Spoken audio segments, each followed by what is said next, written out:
1990 का दशक बॉलीवुड भारतीय सिनेमा के लिए एक सुनहरा दौर था, जिसमें कई सुपरस्टार्स ने अपनी अदाकारी और मेहनत से दर्शकों का दिल जीता।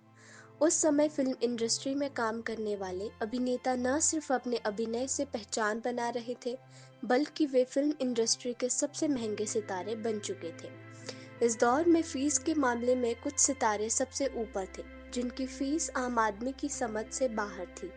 आइए जानते हैं उस समय के 3 सबसे महंगे अभिनेता के बारे में, जिनकी फीस करोड़ों में होती थी। तीसरे नंबर पर आते हैं आमिर खान। 1990 के दशक में आमिर खान बॉलीवुड के सबसे अदावर सितारों में से एक थे। उन्होंने न केवल अपनी अदाकारी से दर्शकों का दिल जीता, बल्कि वे अपने फिल्म प्रोडक्शन की ओर भी ध्यान दे रहे थे। आमिर खान की फीस उस दौर में 40 से 45 लाख के बीच थी। आमिर खान के लिए 90 के दशक में फिल्म इंडस्ट्री में कदम रखना काफ़ी फायदेमंद साबित हुआ। उन्होंने अपने करियर की शुरुआत तो 1980 के दशक में की थी, लेकिन 1990 के दशक में वे एक बड़े सितारे के तौर पर स्थापित हो चुके थे। दिल जो जीता वही सिकंदर, राजा हिंदुस्तानी, अकेले हम अकेले, तुम जैसी हिट फिल्मों ने आमिर की स्टारडम्स को कई गुना बढ़ा दिया था। उनके अभिनय में एक गहराई थी जो दर्शकों को आकर्षित करती थी।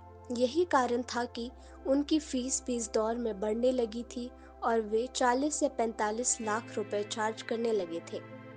दूसरे नंबर पर आते हैं संजय दत्त। संजय दत्त बॉलीवुड के एक और सुपरस्टार थे, जिनकी फीस 1990 के दशक में 60 से 70 लाख रुपए के बीच थी। संजय दत्त के लिए 90 का दशक उनके करियर का एक बेहतरीन दौर था। उनकी फिल्मों में एक्शन और ड्रामा का बेहतरीन संगम था, जो दर्शकों को बेहद आकर्षित करता था।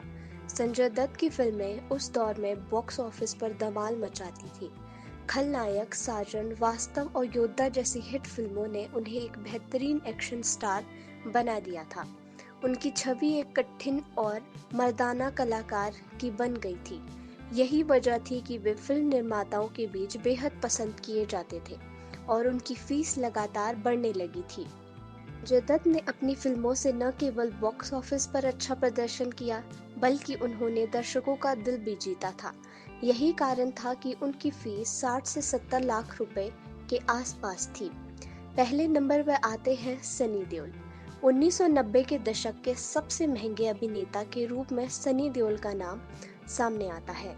सनी देओल की फीस उस समय 90 से 95 लाख रुपए के बीच थी, जो उस दौर के हिसाब से एक बहुत बड़ी रकम थी।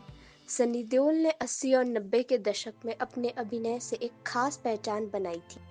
उनकी फिल्मों में जो दमदार एक्शन और ड्रामा था, वह दर्शकों को बहुत पसंद आता था। घायल, बॉर्डर, दामिनी जैसी फिल्मों ने सनी देओल को एक सुपरस्टार बना दिया था। उनका अभिनय और उनकी फिल्में एक अलग ही पहचान बनाती थी, जिस वजह से फिल्म निर्माताओं को यह बहुत बड़ा निवेश लगने लगा कि वे सनी देओल को अपनी फिल्मों में कैसे लें। यही कारण था कि सनी देओल के चार्जेस उस समय सबसे ज़्यादा थे और वे 90 से 95 लाख रुपए फीस चार्ज करते थे। 1990 के दशक में बॉलीवुड के 3 अभिनेता थे जिनकी फीस सबसे ज़्यादा थी, और ये तीनों अभिनेता अपनी फिल्मों से न केवल दर्शकों का दिल जीत रहे थे, बल्कि फिल्म इंडस्ट्री में भी अपनी एक अलग पहचान बना चुके थे। आमिर खान, संजय दत्त और सनी देओल उन दिनों के सबसे महंगे सितारे थे, जिनकी फीस लाखों में थी, और उनके अभिनय का जादू आज भी दर्शकों के दिल में है। ऐसी ही फिल्मी खबरों को देखने के लिए चैनल को सब्सक्राइब करें और नोटिफिकेशन के लिए बेल आइकन को प्रेस करना न भूलें। और बने रहिए फिल्मी खबरों के लिए साक्षी नेगी के साथ। जय हिंद, जय अखंड भारत।